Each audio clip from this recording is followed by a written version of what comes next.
It's so good to have you on the program today. I feel so privileged, to be having this chit chat with you as we go down memory lane to understand the man behind the name. I mean, Peter Enahoro. Yes, some know you as Peter Enahoro, others know you as Peter Pan. At the mention of Peter Pan, some would actually quaver because, I mean, this is a name that we've come to appreciate, especially in the literary world, as you have used your sharp pen to shape the minds of people. And for the benefit of the young ones who would like to understand how you earned the name Peter Pan. When I was appointed editor of the Sunday Times, I was writing 3 columns in the paper a week. And one was a political column called George Sharp. George was the name of one of my nephews. His first name is Nicky, but George was his middle name. I borrowed it, and Sharp was the nature of the political commentary. And Peter Pan was an interviews page, interviewing famous people, the sort of thing you are doing on TV. Mm. And I wanted it to be for the young people because the paper was very serious politically and in other respects. So I was looking for something for the younger generation. And of course, you know the story of Peter Pan, the legend, the boy who never grew old. Some people say the boy who never grew up. So I borrowed that. It just, my name being Peter, it just came round. So it happened that my employers decided that the political commentary was too abrasive. And the paper was owned by the Daily Mirror Group in London. So they asked me to pause it, to stop writing it, because it was causing too much trouble with the politicians. And then I couldn't resist putting some of it in the Peter Pan column. But how do you do interviews with people and then somehow insert politics into it? So I just boldly said, no, I'm going to turn it into a commentary. And that's what I did. I kept the name and kept the commentary side of it. And over the years, it evolved into what it finally became. For most young people, all they know is, oh, the Nahuros are a great family. But it would be nice to know what these great men and women represent. I know you have brothers and a sister, so please tell us more about that. Our father was a very strict person. And his motto was, what is worth doing is worth doing well. When you did something wrong, he will make you repeat it in front of him again and again and again. Now, my brother Tony, the eldest of the brothers and sister, my father wanted him to be a lawyer, but he got involved from King's College school days in school affairs. And the moment he left school, he got involved in Dr. Azikwe's papers and became a journalist. I think he just followed that way, not that anybody set out. For instance, in my case, it was purely accidental. I didn't plan to be a journalist at all. Hmm. There was a time I wanted to be a pilot. There was a time I wanted to just travel across the Sahara and write about it. One of my brothers who was working for NBC at the time, my brother Ben, he took me to Lagos, Tafawa Balewa Square, now it's called. At that time, it was called Racecourse, to play cricket. And the captain was the director of information, a fellow called Captain J.D. Stocker. After we finished playing, he asked me what I was doing. I said, I just left school. He said, well, they want someone to play on their side permanently. And he invited me to see him on the Monday. This was Saturday. I went to see him, and to my surprise, he offered me a job. He said they were looking for people to train as information officers. Nigeria was moving forward at the time. This was 1954. So he asked if I was interested. Well, was I interested? I was unemployed. So I gladly grabbed it. Within the year, a few things happened. I was being pushed by my immediate boss far too quickly. He gave me, for instance, the budget of that year to review. Whatever we did went to the newspapers. In those days, we didn't have news agencies in Nigeria. It was the Ministry of the Department of Information that supplied the newspapers foreign news and things like that. I had never done a budget review myself, but I had to do it because I was instructed to. I made a terrible mistake. I looked at the figures, and it seemed to me that Nigeria was having a recession because the figures didn't match. That went out to the newspapers, and the next day, big bold headlines, Nigeria in recession. Well, this went to the office, the colonial office in London, and they were furious because that wasn't true. And when the backlash came back, I was very uncomfortable.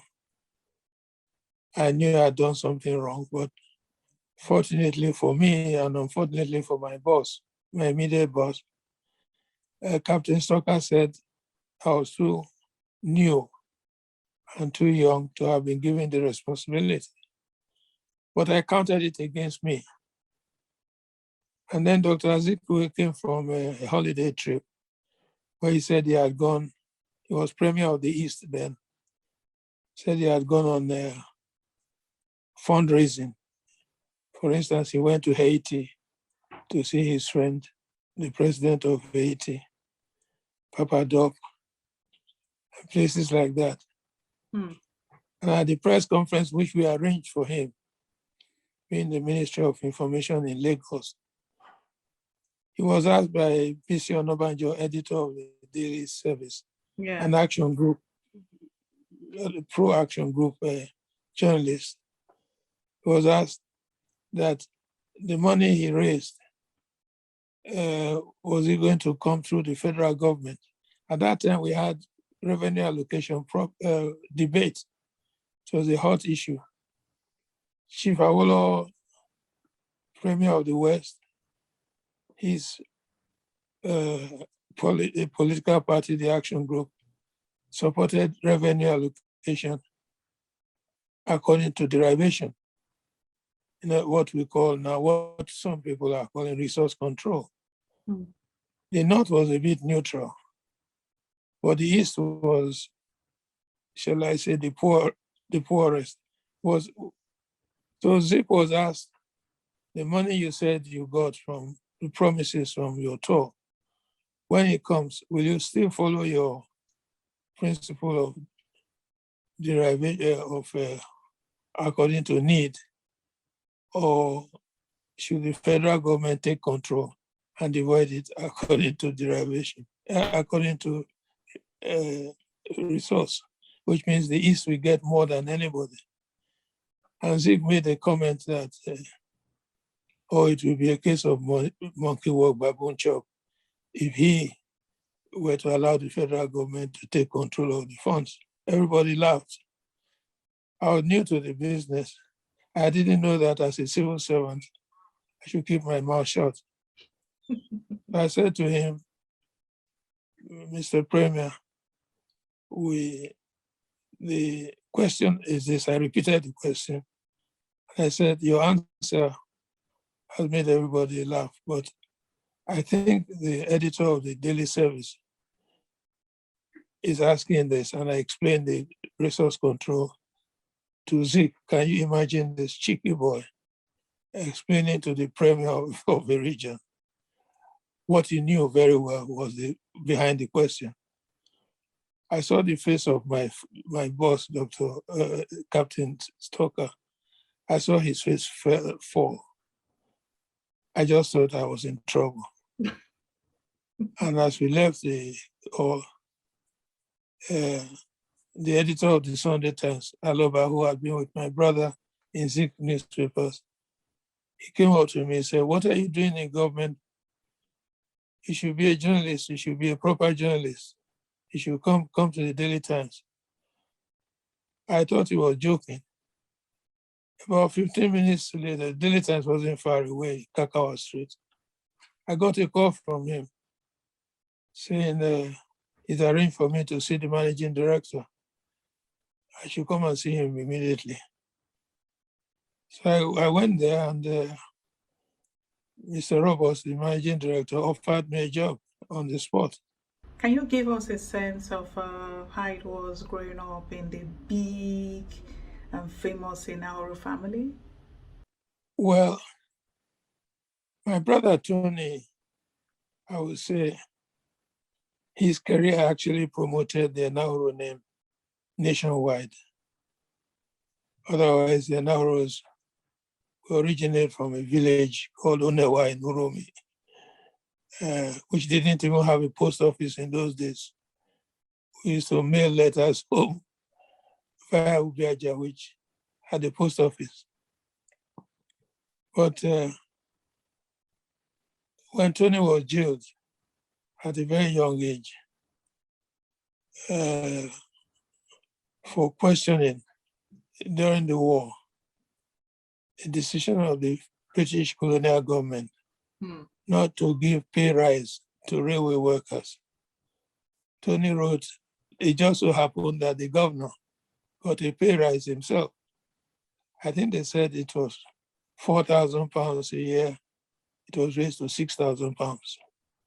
And Tony wrote an editorial in his paper, The Comet, saying, if you don't have money for workers, how come this rich governor, already earning a good, handsome sum, now has a big pay rise?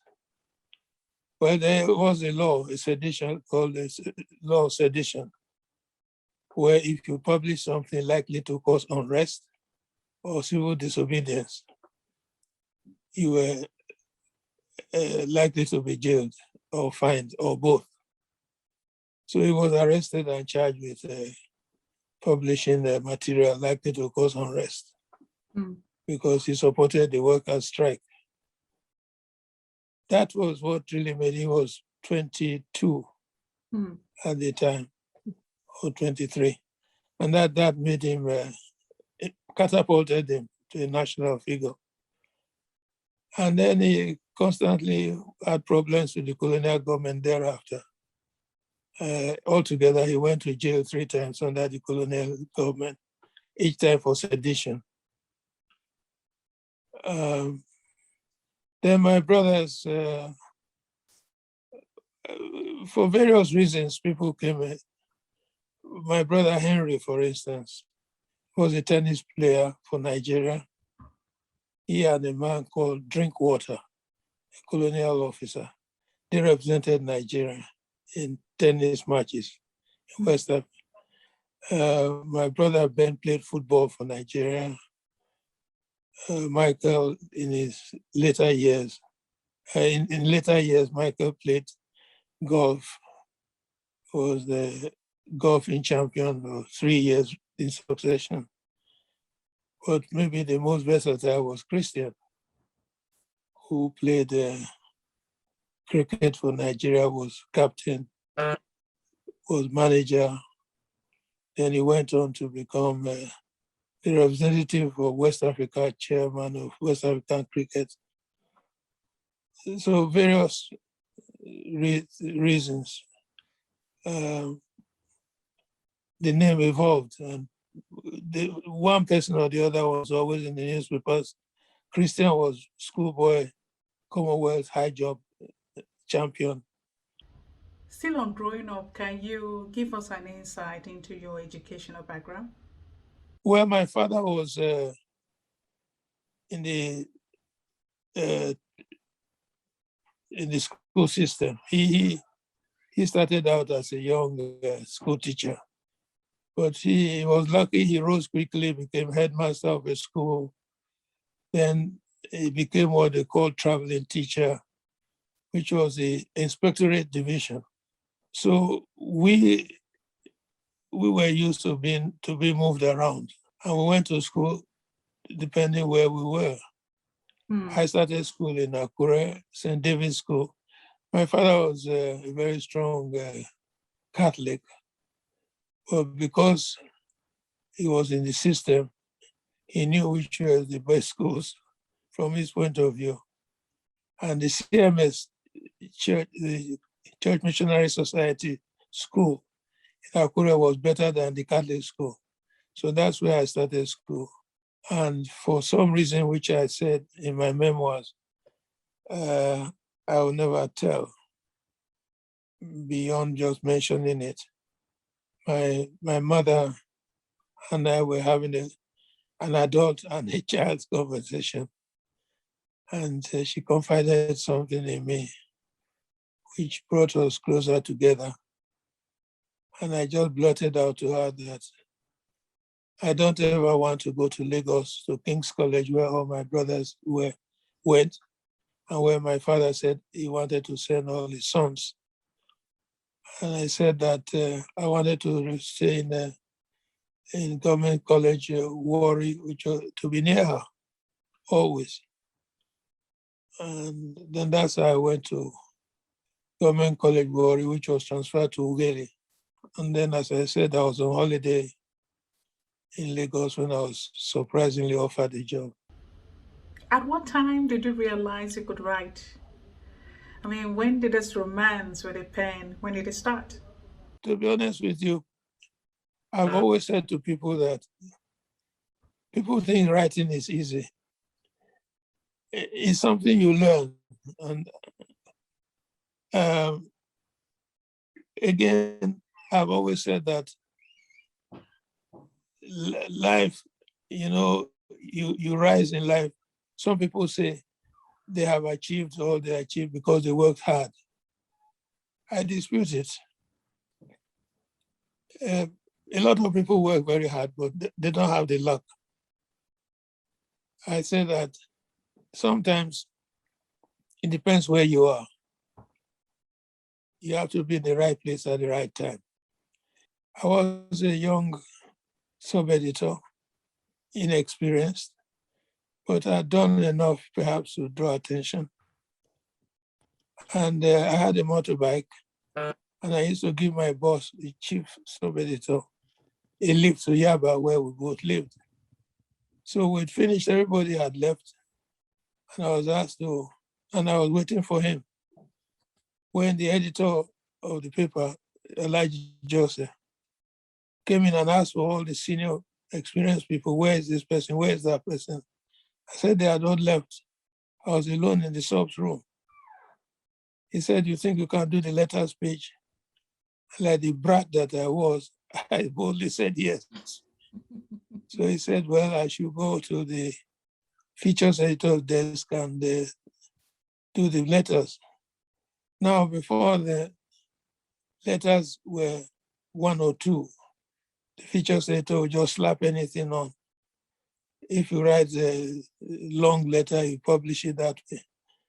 But I was used to reading the letters page of Newsweek and Time magazine, that they take a subject and choose comments on that subject and take another subject. And I found a horde of letters in the features editor's desk. So I sat up and I decided to do it the way Newsweek did it. And I was there the whole night, the daybreak.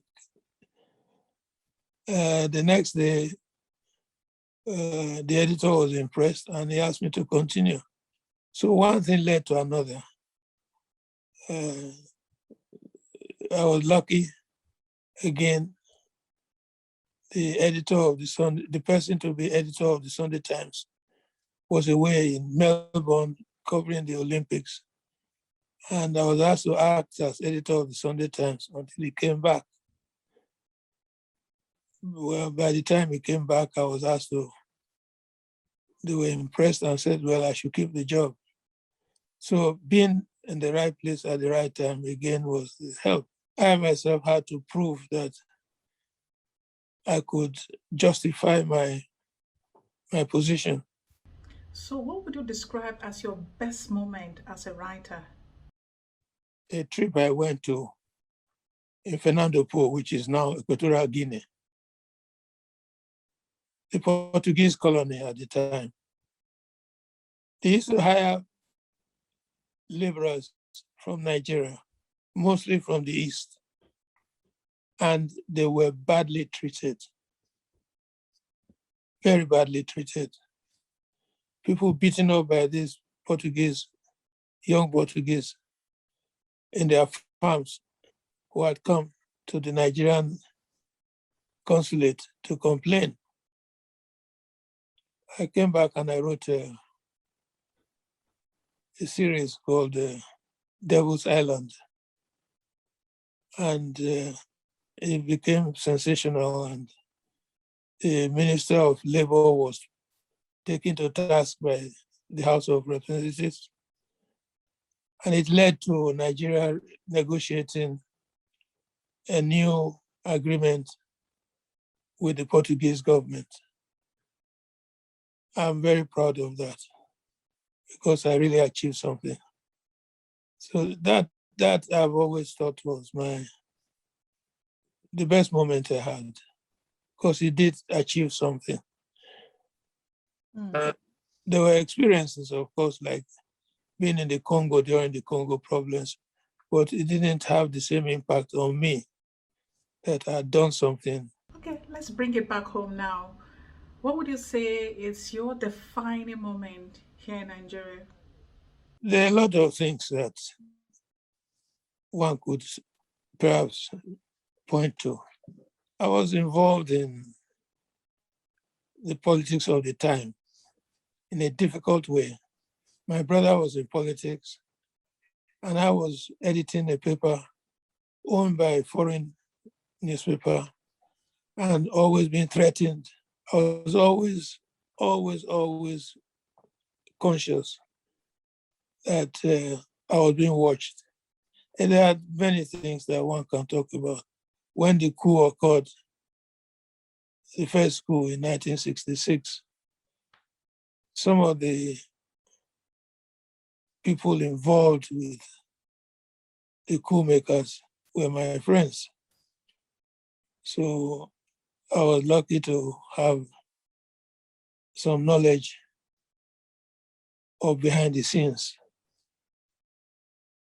And I wrote a series called Letters to My Great-Grandson. And I explained what the coup was about. And I decided to do a tour of the North to see how the impact of the coup was. This was before the so-called revenge coup. Those are memories. I'm sure you've been following the trends back home, even though you're living abroad. And my question will be, what's your perception of the Nigerian media as it is now in comparison to how it was back in your days? It's more what I would like to see our newspapers and our electronic media doing than what I think is a difference. Because the technology we have between now and earlier years are so different that it's difficult to make a straight comparison. What I would like to see is not based on just a difference of time. It's based on technology, partly. As for the print media, What I'd like to see that continues to surprise me is that it isn't there. It's investigative journalism. I just don't know why we haven't taken that step. Still on journalism and the practice, I'd like to have your opinion on journalism and the practitioners as we have them today. How would you judge their disposition to the profession? To be honest, in fairness to the journalists today, we didn't have the problem they have. We didn't have military coup. And we were still in the era of publishing and be damned, as the British press, which were our mentors, were doing. We thought we had a bad, rough time when the federal government made a law, fed up with us, I guess, that if you publish false information, you could be fined £200 or jail 6 months or both. But there we are. Military rule ruined Nigeria, ruined the press, corrupted the press, bullied the press, and we haven't come out of it. I think in the circumstance, the press, they tried. Some of the magazines, the weekly magazines, for instance, they did quite well under Abacha, who didn't read newspapers, but had heard enough gossip from his officials to be angry with a particular newspaper. He didn't do as badly as some of the other military leaders did. I would say this, that if Nigeria had been lucky to have somebody like IBB, if Nigeria had been lucky to have him as head of state, as far as the press is concerned, I don't think we would have had the problem we have. There's been a deterioration, and we got into a mold that we haven't been able to get out of, which is to appease government. Nigeria needs a radical reform. And the radical reform means, for once, let Nigerians write their own constitution, by which I mean, it's what we want. We have to work out a way of ascertaining what we want. I know what I want, but I'm not Nigerian. What we want, however, should be some system that recognizes that Nigeria is a conglomeration of nationalities, not tribes, which the British imposed on us. Personally, I find that our history is so distorted. I have been urging that our intellectuals, our historians, should write the history of Nigeria from the point of view of Nigerians. Okay, let's talk about social media. I want to believe during your time there was nothing like social media. And given what you see now and what you know about the social media, would you say it's a blessing or a curse? Social media is poisonous. I don't say it because I'm a journalist, but some of the things written in social media, if you wrote them in mainstream media, you'll be in jail, just all the, justifiably. How it's going to be controlled, how it's going to be not controlled, how it's going to be disciplined, I don't know. How do you discipline somebody writing about, say, Nigeria in Papua New Guinea and completely getting it false and writing a treacherous piece which has no reality? I think it's a good idea to have social media to give the ordinary person a chance to express themselves. But unfortunately, it's been abused massively. And how it's going to be disciplined, I just don't know. Now let's talk about rule of thumb. What would you say was your guiding principle in the practice of journalism during your days? We were trained to lean over backwards, to be neutral. That was the guiding principle, to lean over backwards and examine what you're writing. How will it go? When the Premier of the West mentions my name, my mother's name, my uncles, her brothers, they had a construction company. And they brought up the issue on the floor of the Western House of Assembly. I could have replied him, but I couldn't reply him because I was working for the Daily Times. So you learn to take some punches.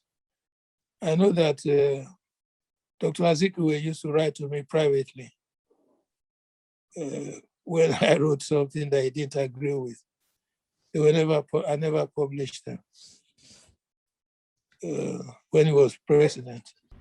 You seem to share a special bond with former president and the late Dr. Nnamdi Azikiwe. Can you let us in on how you struck the bond? Zik was an incredibly easygoing person if people knew him. Of the three political leaders, the Sadana, Awolowo, and himself, he was the easiest going person of the lot. And being a former journalist himself and columnist, I think he couldn't let go of it. I remember once when he was Governor General before he became president, he wrote a reply to the UK Guardian newspaper, replying to something they had written about him, that he was having difficulty being Governor General and neutral, but that's what's required of him. He's the Queen's representative. And I took him on. I said, as Governor General of Nigeria, you shouldn't be replying to a newspaper. You should get one of your press secretaries, or at the most, the Nigerian High Commission in London can reply them, but it's undignified for you as people thought I was in trouble with Zik, but I wasn't at all. He took it in his stride, and he said I should come and see him. And he tried to explain.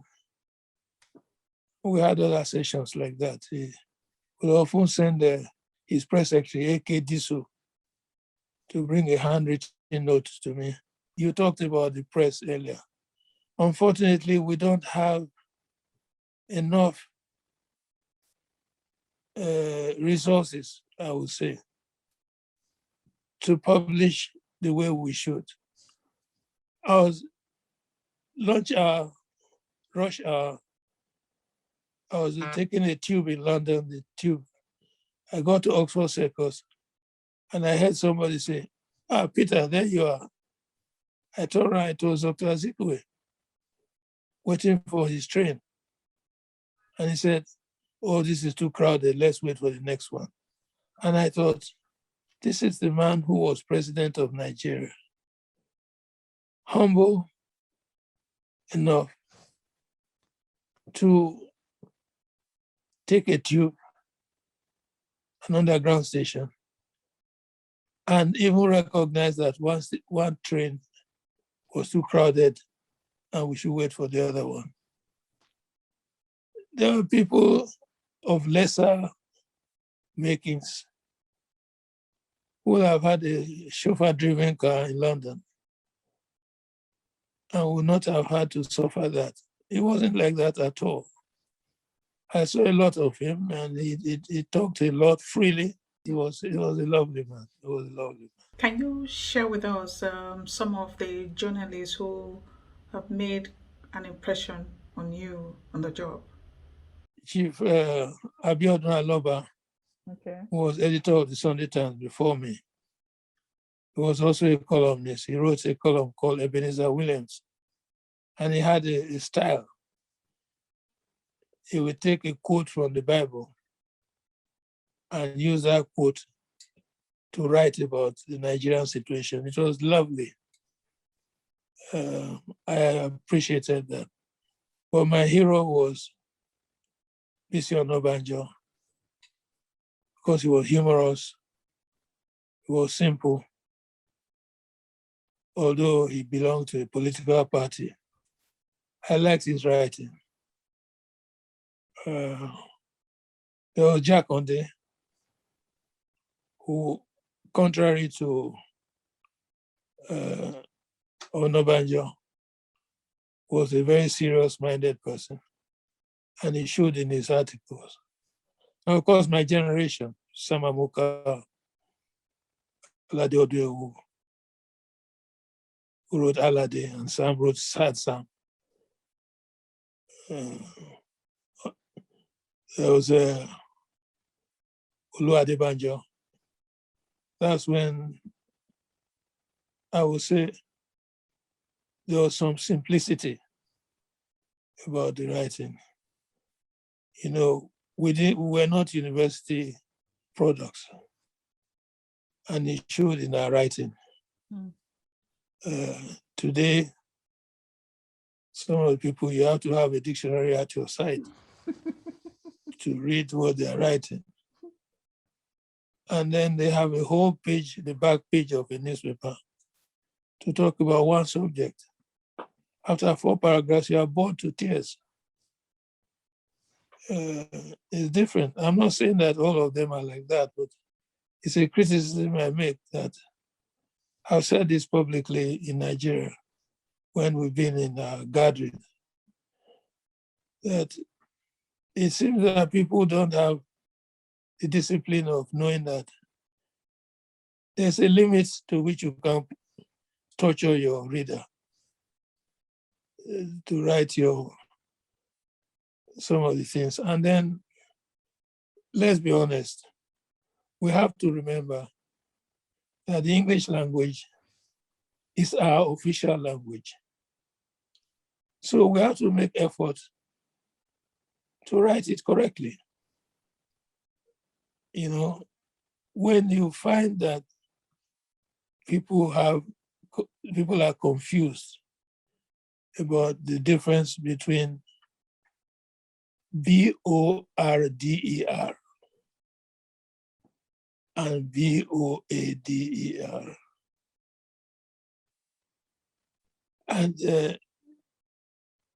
they say somebody is on the border of, and I know that mean BOR, but they write BOAR.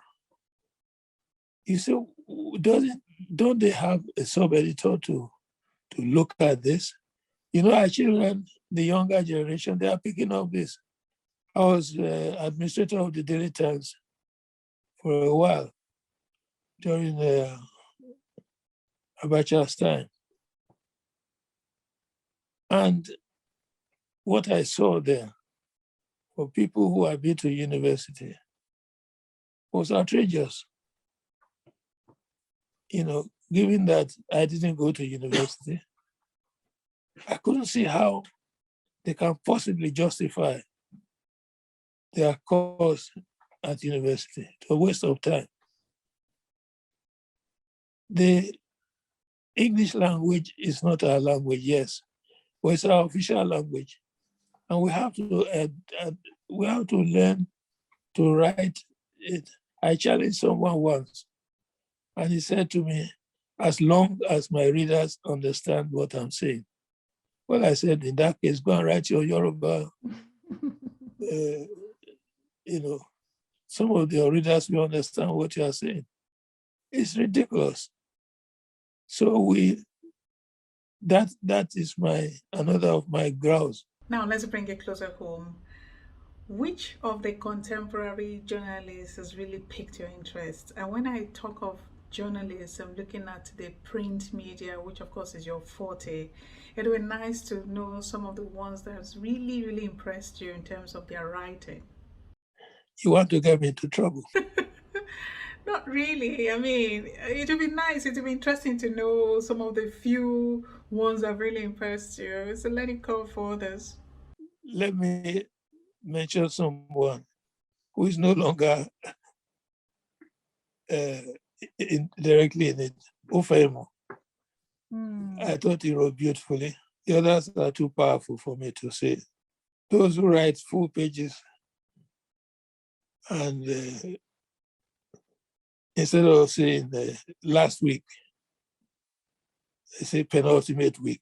What's that? You know, what's wrong with last week? Why do I have to go researching dictionaries to know what you mean? I want to communicate, and I want as many people as possible to understand what I'm saying. It doesn't, I'm not impressed by, quite frankly, we have, it's not just journalism in Nigeria. We have some powerful people who have got historic recognition. I'm not mentioning names, but if you read what they write, honestly, I just don't see the point. And they represent, they say they communicate with the ordinary people. To me, Chinua Achebe was somebody that should have got the Nobel Prize for literature in Africa. It was stolen from him because he didn't have the right friends in America and places like that to campaign for him. Met him in 1964 when I joined the Daily Times of Nigeria. He was then the editor, and actually the youngest ever to be editor of the Daily Times then. And Daily Times was the biggest circulating newspaper in Africa. One of the best columnists that we have ever produced, forthright, objective, and bold columnist that we have ever produced in Nigeria. He is a gentleman, a wonderful God's creature. He's just, and he's very open. He speaks his mind as it is. And his speeches could be very loaded, especially when it is in any way related to national issues. He is never lacking in letting the world know what exactly he thinks our direction should be. Of course, that was what led him out of the country. He was too open in his approach to his remarks or his write-ups in the 60s. And he was lucky to have gotten hints that the authorities, the military authorities, were after him. And he had to find his way out of the country. When he came in, he was appointed the chairman of the National Broadcasting Commission. And I was the Director General. And the two of us are pioneers in this enterprise. A great venture by the federal government to democratize the broadcast media. He was a very hands-on, devoted father. I even say that he's as close as a best friend to me. I feel very blessed with the relationship I have with him. And I learned so much from him growing up, because even when he was working in Nigeria and we were schooling in the UK, he was still present in our household. He's a very strong character. So from all the way in West Africa, he was still leading the household and taking an interest in us and keeping in touch with us and just encouraging us to educate ourselves as much as possible and bringing out the best in us. Any hobbies that we had, he would partake in them with us. He took us all over the place to try and get us to travel and to experience new things. And he also brought us up with very strong Christian values and made sure that we were strong in our Nigerian identity and that we got to know our country, which we did when we lived there for 4 years of my childhood. And he was a disciplinarian when we were younger, but now he's a very relaxed father and a great confidant. He's very family orientated. He's now the eldest surviving of his siblings. So he's the head of the extended Enahoro family, and he's a peacemaker. He's a relationship builder.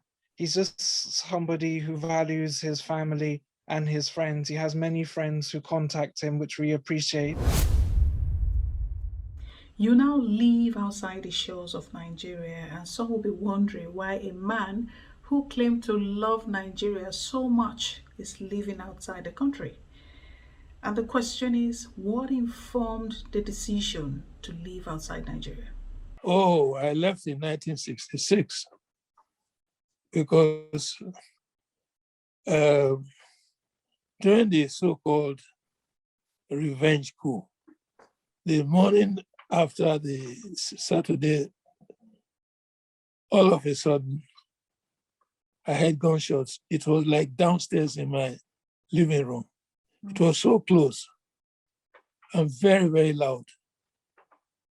And my young daughter at the time, she was just about 2 years old.